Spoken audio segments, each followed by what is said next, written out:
Here is something almost no one told us growing up. You are not the same person every day. Not hormonally, not energetically, not emotionally, or even cognitively.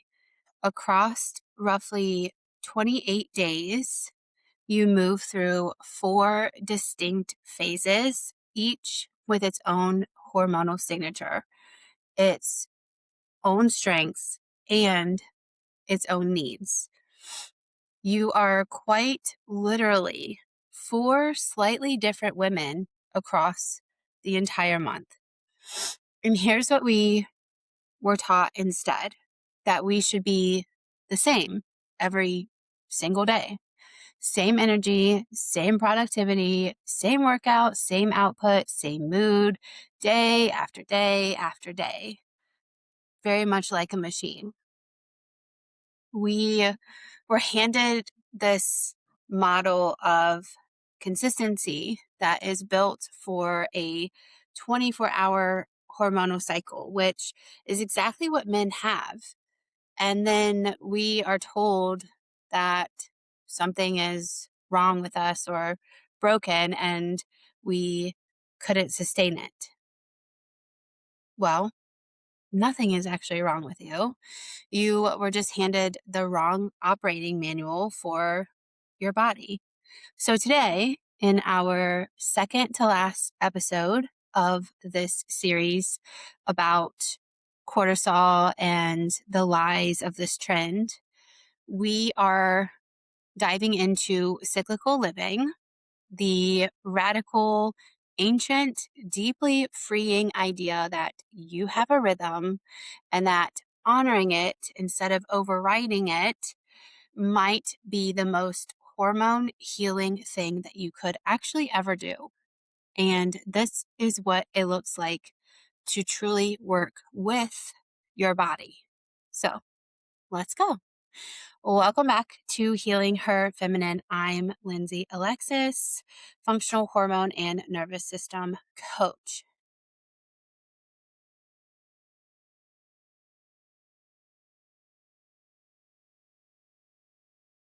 This is episode 6 of Hormone Culture Is Lying to You. And in case you have missed the previous 5 episodes, we spent the first one kind of dismantling this whole trend. Then we moved into the belly myth and the supplements, the food rules, what to eat when and how.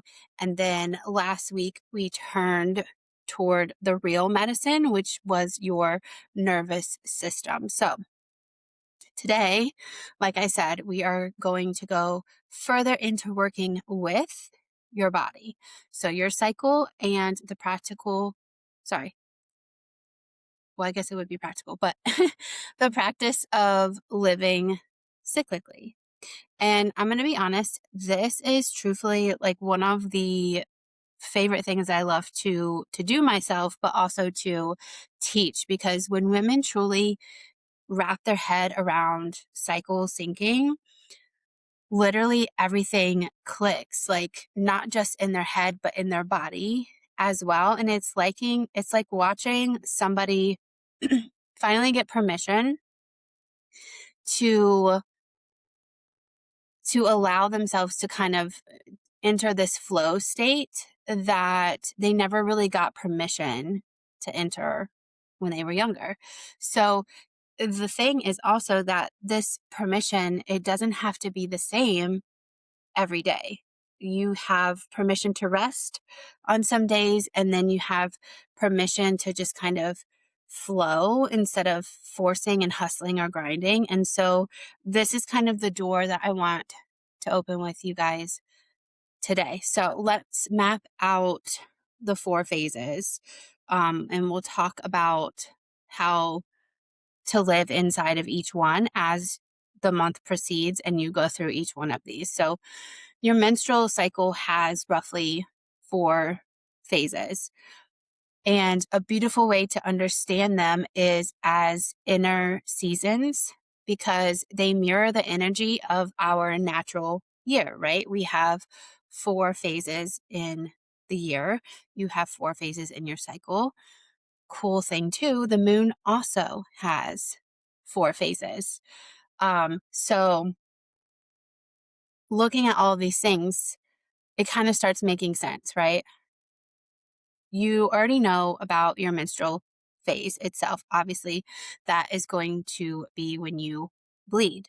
It is your inner winter. It is the shedding, right? So think winter, shed leaves, things die off, things like that. So here is when energy is going to naturally be at its lowest. This is the ultimate time to rest, reflect, release, turn inward. Okay. Also, compare this to the new moon. When we have a new moon, there is no moon present. I mean, it's still physically there, but there's no light shining on it. There's no energy being given to it. It also is in a phase of rest. So, in a culture that honored cyclical living, this honestly would be a time of retreat. However, instead, we are expected to perform exactly as we do every other day, and a lot of times, often while we're in pain. Your inner winter asks for rest and quiet. It's also, interestingly, a time of heightened intuition and inner knowing. The veil between you and the 5D, the amplification of your inner voice is absolutely clear. The veil is very thin. And if you get quiet enough to hear it, so many downloads will happen during this time, especially in your dreams. Your dreams will become a lot more vivid. So, after we have this menses cycle, it could be, well, depending on if you're on birth control or not, it could last anywhere from 3 to 7 days. If you're further along, more towards transitioning into menopause, then those cycles actually might be longer. So it's also really great for you to be tracking your flow because a lot of us too also have inconsistencies, which cycle syncing, when done correctly, will actually help align your cycle to be on time every single month. So, that aside, the next phase is your follicular phase, and this happens pretty much directly after you bleed. It happens as your estrogen starts rising. So think of this as like your inner spring, okay? And like I said, it's roughly about days 6 to 13 or so. And energy is returning.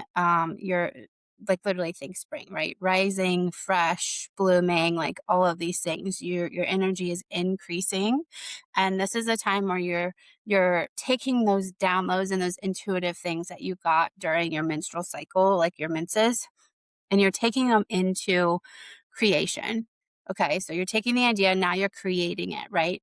You have planted the seeds and now you are starting to like water these seeds. Okay, this is a time for new ideas like planning, starting things, curiosity, openness. Now, if you are cycle syncing with the moon, there are 2 categories of women.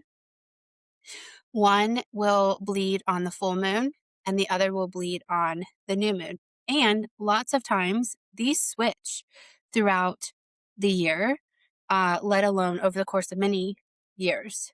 So it often depends on where you are at in the season of life. Okay. What I mean by that is one of them deals more with healing other people, and the other one deals with healing yourself. It deals with creating like a family, right? And the other one deals with creating like business, okay? Things external. So you have one that's internal, one that's external. So depending on which one of those you are in, if you are with the new moon and you bleed with the new moon, then after the new moon, we start to rise into the full moon. And so this also coincides with this follicular phase that I'm speaking of too. So you actually have more amped up energy um, during this time if you are one of the women who bleed with the new moon. Again, if you don't fall into either one of those categories, it is likely because of some reason why your menstrual cycle is off. And really paying attention to cycle syncing will actually shift your menstrual cycle into one of those two categories. Okay. So energies are turning, right? New ideas. We're planning things, we're starting things, curiosity, openness, all these stuff. So there is a sense of possibility and like this budding energy. It's a great time for trying new things, learning new things, and initiating projects. So, for those of you who are in the online business realm, this is a great time to start putting out your new offers, start doing your launches, okay? Because the next phase, your ovulation phase, which is mid cycle, is when your estrogen is actually peaked and you release your egg, right? So this is going to be your summer. It's typically around days 14 to 16. And again, this is the height of your cycle. Your energy is the highest. You feel really good in your body. You're most magnetic, most social, most verbally articulate. You're the most confident, right? This is when the actual launch, if you are in the online space, this is when the actual launch should be taking place. That window of whether you're doing your workshop or a webinar or something like this is the time that this should be taking place. Um, other than that, this is like the time when you're meeting new people, right? You're forming connections with people. This is a time for you to write books, right? If you're a writer, things that are where you show up visibly in the world, okay? This is ultimately like your most ideal version that everyone expects you to be literally all month long. You are this person for this week or week and a half, depending on your cycle. And it's just this radiance that you have about you, right? This confidence, this capability, very outgoing. Like I said, things with visibility are really high here in connection. Things that require you to show up and shine, do it during this week. Then the next phase we have is your luteal phase. And so after ovulation, obviously the egg has to die off, and we're getting ready to start our cleanse with our actual menses. So after ovulation, we have a few days here where your progesterone is going to rise. Progesterone is your calming hormone, and everything, like I said, kind of declines toward your next bleed. So think about going back to the ovulation. Your ovulation is going to be that full moon energy, okay? And so now we're going into the next phase of the moon back towards the new moon, right? So this is your autumn season. This is your fall season. It's roughly between days 17 and 28. The first part of this can still feel really strong and productive. So it's often a great time for focusing on very detailed work, completing things, tying off loose ends, nesting, organizing, all of those things. So as it progresses towards your period, though, that is when your energy is going to wind down and you're going to focus more inwardly. So you might be feeling more sensitive, you might be feeling more critical, and a lot less social than you were for your ovulation week. And this is often the time when we start seeing our PMS symptoms start showing up. But understood cyclically, it's asking you simply to slow down, right? To stop trying to like force yourself and push yourself to keep being productive. Okay. And so when we often don't listen to that, that's where those PMS symptoms start kicking up because you're not listening to what your body is asking of you. So make sure you are slowing down, you are completing things, you are preparing for your rest week, and pay attention to what isn't working because this is also a time for shedding things that aren't in alignment with you. Typically, we say for the full moon cycle, when you hit that full moon, that's the time for release, right? Think of things, there's rituals you can do, but think of things that you want to let go of that are no longer serving you, that are no longer in alignment with you. And the new moon is the time, like at the end of the new moon, to release all of those. And like I said, there are moon rituals out there. I even have some myself that allow you to release, and then you release during the rest of that cycle with the moon until you get to the new moon. Okay.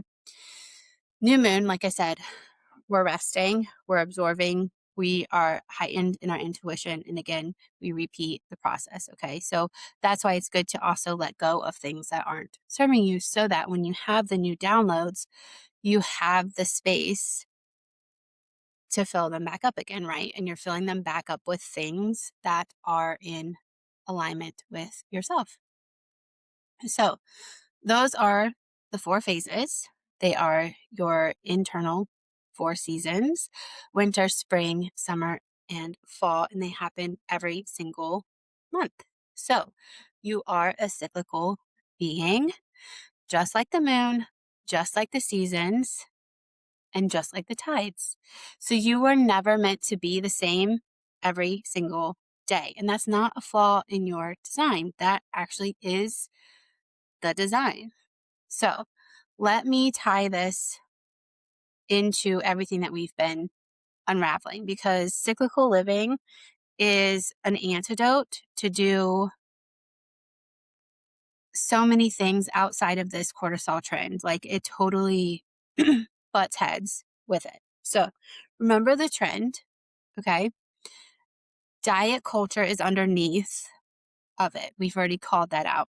So it's going to sell you the idea that you need to be consistent, that you need to be optimized, and that you need to be the same every single day. The same workout intensity, the same eating pattern, the same productivity, the same amount of energy. And if you're not doing all of those things, that you are failing and you need to buy something in order to fix it. So the entire model assumes you're basically like a machine, just flat, consistent, no ups and downs. Okay. And your body isn't. Your body is not that. Your body is cyclical. I just explained that. So when you try to force that same high intensity workout every single day, you're going to hammer your body into like so much dysregulation, especially when you're in your winter season, right? And it's calling for you to rest. So here's where you start to wonder, like, why am I so exhausted? You know, my cortisol must be really wrecked, right? When you try to eat the same way every single day, you're ignoring the needs that genuinely shift across your cycle. So, what your body needs or wants in your menstrual cycle phase, your menses phase, is not the same food that it needs in your ovulation phase. So, these are really things that we all should really be thinking of as women. So, when you expect yourself to be equally sociable and visible and like on, right, every single day, you're obviously going to burn out because you're performing summer energy, and maybe you're in your in your autumn or winter energy, right? So, can you kind of see like how these things piece together? So much of this cortisol dysregulation and the burnout and the feeling of like failing or brokenness, it literally is coming from forcing a cyclical body into like this flat, consistent mold. And the trend keeps you fighting against your own rhythms. So cyclical living invites you to kind of stop fighting and literally just start flowing. And flowing with your body, like not your friend's body, not your sister's body, specifically yours, instead of fighting against it, right? And it's profoundly down regulating for your nervous system, which, like we talked about last week, is the actual root of hormonal health. You see how that clicks in? So, this is what working with your body instead of against it actually means in practice. It's not just a slogan, it's living according to your real rhythm rather than this one that's being imposed on you. And it's actually the quite opposite of everything that this cortisol trend is selling. Now, I do want to be careful here because cycle syncing has itself become, again, a bit of a trend. And I don't want to hand you this new set of like rigid rules, okay? And have you feel like you're failing at them. That again would just be another diet culture issue, right? And it would be dressed up in this moon phase costume. So let me give you the spirit of it and not this like rigid prescription. Cycle syncing simply means loosely aligning your life, your energetic expectations, your movement, like your exercises, your food, the work that you do, whether it's online or for somebody else, aligning all of those with your phases to the best that you can. Okay. Emphasis on loosely and where you can, because the goal is not to perfectly optimize every single phase. The goal is to stop fighting your rhythm and start honoring it in whatever ways are actually realistic for your actual life. For example, for movement, harder, stronger training when your energy is high, which would be your follicular and ovulatory phases, aka your spring and summer phases. Then, gentle movements like walks or yoga, even resting in and of itself is also productive. We need to keep reminding ourselves that rest is productive. Do this when your energy is lower. This would be your menstrual cycle, right? Your actual menses week or late into your luteal phase. These are going to be your winter and autumn phases. It's not these rigid rules. It just stops forcing peak performance, peak intensity when your body is asking for release and rest. Another example for food. Your body genuinely needs more nourishment, more complex carbs. Yes, I am saying you need to eat carbs in your luteal phase. That's not a willpower failure.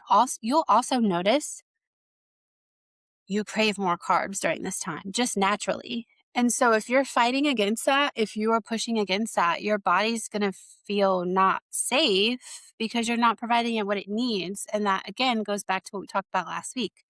Your body needs to feel safe. So if you feel stuck in your weight, you're probably not eating your carbs to the extent or during the time that your body actually wants to have the carbs. So again, that's real physiology. Honor that increased hunger. You're going to need iron-rich foods around the time that you're bleeding. It just makes sense. You're losing iron. You're losing blood. A lot of it, especially the closer we get to menopause. So please replenish with iron-rich foods. And that doesn't always have to be meat either. Spinach is really high in iron, for example. There's other options out there. Lighter, fresher foods when your energy is high, because you don't want to be weighing your body down when you have peak energy. So again, all of this is very loose guidance. It's not commandments. Another example would be for work and your life, okay? So schedule these big visible social things like I just mentioned, the launches or maybe even hard conversations, networking events around your inner summer if you can. These are going to be when you feel naturally magnetic and things will start happening for you when you do this. Save those deep, quiet, reflective, completing your work things for your autumn season. Plan in your planner, initiate new tasks, those types of things or projects in your springtime. And then absolutely 100% protect your rest and do some reflection during your winter season to whatever degree your life really allows. Even if it's just a small adjustment, it's going to help. The point is awareness, okay, and honoring it. It's not this perfect optimization. Please don't be OCD about it. Even just like knowing what phase you're in and giving yourself permission to embody that different energy as it needs, that's actually the most beneficial thing you can do. So please stop blaming yourself for not being consistent. You have to understand you were never meant to be consistent. That self-compassion alone allows your nervous system to relax and feel safe, and that is the healing. I do want to touch base on those people out there who are listening who have the irregular cycles. Your cycle goes absent, or maybe you are perimenopausal or postmenopausal. You can still sync to the moon's phases instead. Simply practice the deeper principles. So, honoring that you too have rhythms, that your energy is going to ebb and flow, and that you're not meant to be the same thing every day. So, how I compared the moon to your cycle, use those the new moon, the full moon, the waxing and waning. That cyclical wisdom applies even if you don't literally have a menstrual cycle. Okay. So let's talk about why we have to reclaim this at all, because that itself is part of the story. So we live in a world largely structured around a 24-hour rhythm. Okay. We focus on this male hormonal cycle where testosterone peaks in the morning and the same general pattern repeats daily. It's a beautiful design in and of itself. Okay. Absolutely. Sometimes I wish I could do that. But like I just said, it's not ours. It's not ours. It's not our design. It's not our cycle. However, our work schedules, our productivity expectations, our fitness culture, they're all built around that 24-hour cycle, that flat daily consistency, right? We peak, we go down, we peak, we go down over and over and over again. And that's not us. Women are being expected to perform in a system that literally wasn't built for our bodies. And then we are also made to feel guilt and shame and inadequate when we can't keep up, or we feel irritable or overwhelmed, or, whatever the feeling is when we're not meeting those expectations. And it goes a little deeper than this, too. For a long time, women's cyclical nature was actually treated as a weakness. It was treated as a liability, something that needed to be hid, something to medicate, something to override, something to push through. Okay, the cultural message used to be consistent like a man and don't let your cycle get in the way. Just act like nothing's happening. How many times have you wanted to take off of work because you're in pain and bleeding, and you went against it and went to work anyways and tried to perform like you would any other day, right? We have learned to be ashamed of our rhythms. We try to white knuckle through our periods, push through the PMS, the pain, right? Don't let it show that you're in pain. You still have to go grocery shopping. You still have to clean the house, whatever. You still have to go to work, right? Just mention that one. You still have to show up. Even though the inside of you is literally tearing itself apart. Something that I heard a while back was, I don't remember who said it or what the context was, but they mentioned having your menstrual, your actual menses was similar to like a gunshot wound, let's say. You wouldn't be going to work if you got shot, but women are expected to go to work at the same capacity. Just some food for thought. So, reclaiming this cyclical living is genuinely kind of radical, right? It's saying that my rhythm is not a weakness, it's wisdom. It's saying my need for rest is my inner winter and it's not laziness, it's actually intelligence. My magnetic energy at ovulation is not vanity, it's a gift that I can use and should be using, right? Sensitivity during your luteal phase is also not a problem. It's heightened discernment that is showing you the truth, right? We need discernment. More people need discernment, honestly. So when you reframe your cycle from this liability to actual feminine superpower, from something that is happening to you to something that's happening for you, literally everything changes. And here's the hormonal payoff, tying back to our whole entire series. When you stop fighting your cycle and you really start honoring it, you reduce the chronic low grade stress of constantly overriding your body. That's going to reduce the cortisol dysregulation. It's going to calm the nervous system. We've said a bunch of times already in this episode. That's going to calm your nervous system. It lets your hormones find their natural rhythm because you're no longer at war with them. You're not fighting against them. Cyclical living isn't just this nice spirituality type situation, okay? It's literally regulating your body physiologically. Again, it's never about cortisol. It was about coming into the right relationship with your own cyclical being. So let's take this into the soul of this, okay?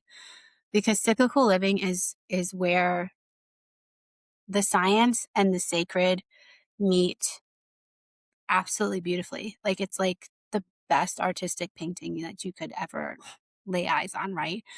Or the best horizon in nature that you could ever witness, okay? There's something, it's so ancient. Women have always been cyclical, okay? And in much older traditions, this was actually really honored instead of revered. The bleeding time was so sacred. The cycle was connected to the moon, connected to the tides, to the rhythms of Earth itself. Like it was so embodied and honored. Women's cyclical nature was understood as a kind of attunement to the larger rhythms of life. It was a wisdom, a power, not this liability. We've largely lost that, but our bodies still remember. Our bodies are still functioning like that. Your body is still keeping time with something that is so ancient, whether or not our culture and society is acknowledging it. When you begin to live cyclically, you're not just optimizing your hormones, okay? You are literally coming back to this relationship with a deep, feminine, embodied wisdom that the modern world has literally tried to flatten or take away from us. You're remembering that you're a part of nature, you're not separate from it. You're subject to rhythms, to seasons, to ebbs and flows, just like everything alive. And there's this really profound peace and calm in knowing that. There's a relief, like a nice, fresh, deep breath inhaled and exhaled, like this relief in stopping the fight to be linear and consistent in the body. That this body was made to be cyclical and flowing like a river, right? There's something even deeper than that. Your inner winter, your bleeding time, when that veil, like I mentioned earlier, is super thin and your intuition is really high, historically, this has been understood as a time of very heightened spiritual and intuitive access. Many women find that if they actually rest and turn inward during their period, instead of pushing through doing the same thing, they actually receive insight, clarity, and answers to things that you've been struggling with, you've been wrestling with. So, your cycle, it's not just this fertility schedule. It's not something that needs to be controlled. It's not something that needs to be pushed to the side. It's a built in rhythm of activity and rest, expression and reflection, the doing and the being, that, if honored, keeps you in balance physically, mentally, and spiritually. This is literally the heart of my whole science meets soul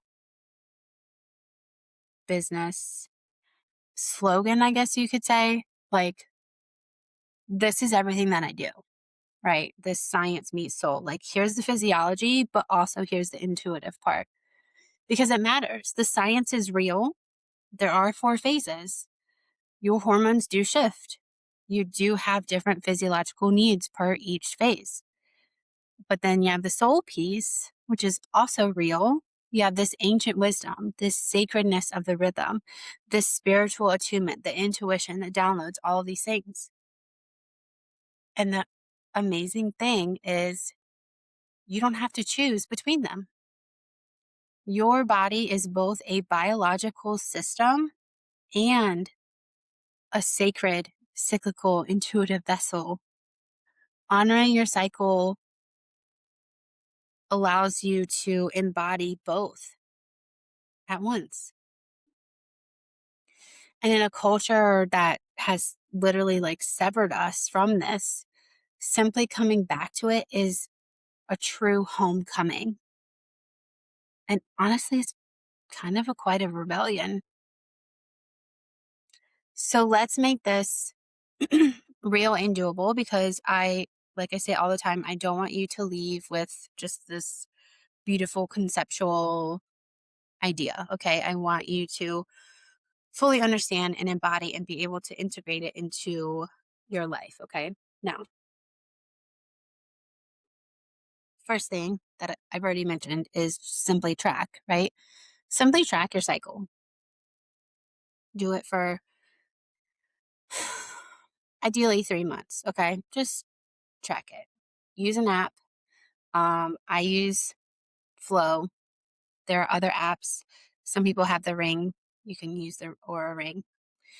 You can use a journal, right? If you don't want to do something technical, you can use a journal. If you don't have a consistent cycle, you can use the moon. Just track it, okay? Know what season you're in. So simply saying like, hey, I'm in my winter season right now. I need to rest, right? That's going to change how you relate to the different energy and needs of those days, okay? Of the week and a half, whatever it is. Awareness, 100 times over, is almost always the most beneficial thing. Awareness. Next, once you've done that, give yourself permission to actually embody the different energies of the different phases without shame. When you're in your winter season and you're tired, let that be okay. Listen to it and rest. When you're in your summer and you're buzzing and you're high energy, use it, be visible, right? Stop expecting to be the same person with the same energy, with the same routines every single day. Third, make one loose adjustment to start. Okay. So maybe it's just gentler movement during your period, or maybe it's honoring the extra hunger in your luteal phase without any guilt or shame. It could be scheduling hard conversations or doing projects during your ovulation phase, okay? Just pick one. You don't have to do everything. You don't have to overhaul everything, okay? So we're going to track first, kind of figure it out, feel it out. Then we're going to embody the energy of each one of those weeks.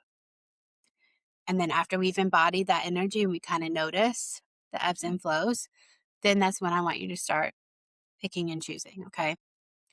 The fourth thing, and I cannot stress this enough, protect your inner winter as much as you possibly can. Even if it's just small amounts of extra rest or quiet time or reflection, whatever it is, please do it.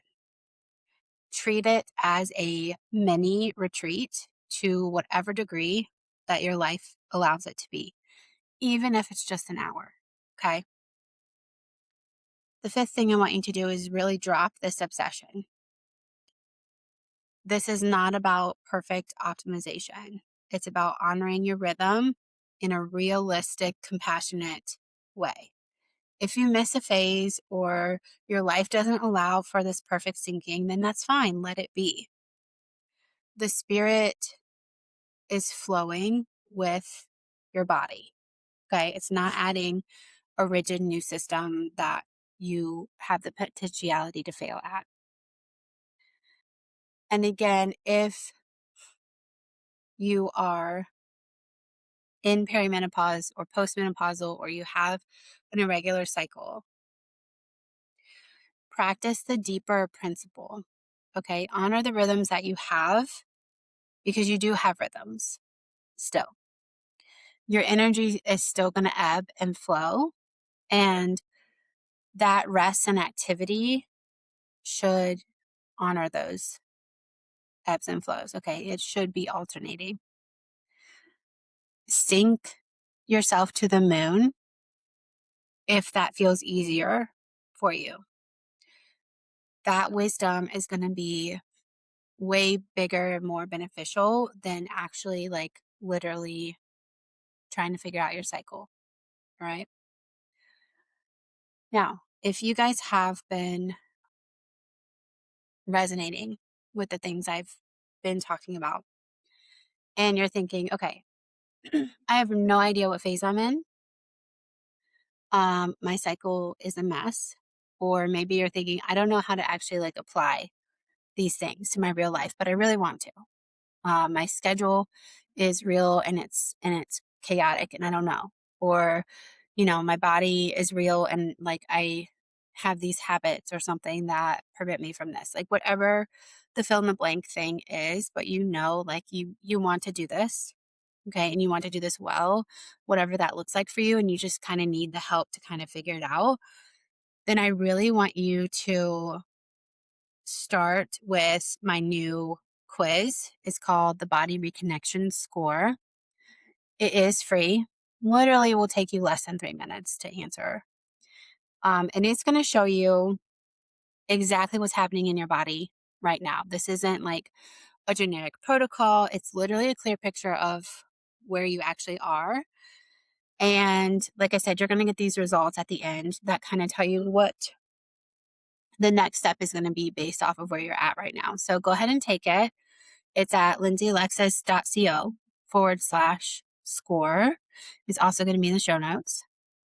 Then, if you do that and you want to go deeper, or you want to learn more, or want to know how to come home to yourself, I am hosting a live workshop on August 5th at noon. It's called Coming Home to Your Body, obviously. Um, and we're going to spend time together actually mapping out your cycle, your hormones, the energetic patterns, all these things, and building a way of living and eating and moving and all of those good stuff that we talked about today by honoring your rhythm in a realistic way. Okay. Not some like my life's not busy, I have all the free time in the world type thing. Like, no, like I understand you guys are high functioning women, you guys have full schedules. I get it. And so, how to integrate that into the life that you have. So, go ahead and save your seats. It is at lindseyalexis.co/workshop, one word. Those are also, that link's also going to be in the show notes. Also, if you are listening to this and August 5th has passed, know that this is a recurring workshop. So I will be hosting it more than once. I haven't decided yet, as I'm recording this, if I want to host it monthly or just quarterly. We will see. So you don't have to keep fighting your body, your cyclicalness of your body. You can come home to your rhythm, and that is exactly what the quiz is about. That is exactly what the workshop is about. That is exactly what all of my programs is about, is coming home to yourself, reconnecting from this disconnect that we have been taught and told and preached and practiced. Okay. Again, here is your practice for the week. If you're cycling, I want you to find out what phase you're in right now. Name it as a season, right? I'm in my inner autumn. I'm in my inner spring. Just name it. And then ask it the question, what does a season of my cycle actually need from me right now? Does it need more rest? Does it need more expression? Do I need to go out and connect with people? Do I need more quiet time? See if you can honor that need in even a very small way today. Okay. If you aren't cycling or it is irregular, then I want you to ask the deeper version, where am I in my energy right now? More inward or more outward? And what does that ask of me? And then honor it in a small way. Practicing the fundamental skill of cyclical living, notice your rhythm and flow with it. Do not override it. One season, one need, one small honoring. That's exactly how it begins. So, wrapping everything up, it was never about cortisol. Every single episode, it is never about cortisol. It was about cyclical living, right? You are a cyclical being, you're a cyclical woman, and you're trying to live by a flat, linear, manual way, right? It's not written for your body. It's literally making you feel inadequate or broken or shame in some type of way. And it's not fair because you were never meant to live like that. Okay. You are cyclical. You are not broken. You literally are four women across an entire month, and each version of you has its own gifts, its own needs, its own awareness, and you're meant to flow through your seasons. Do not force yourself to be the same person every single day. So, when you stop stop fighting your rhythm and you actually start honoring it, you don't just heal your hormones, though you do. You come home to an ancient embodied wisdom that the world tried to take out of you.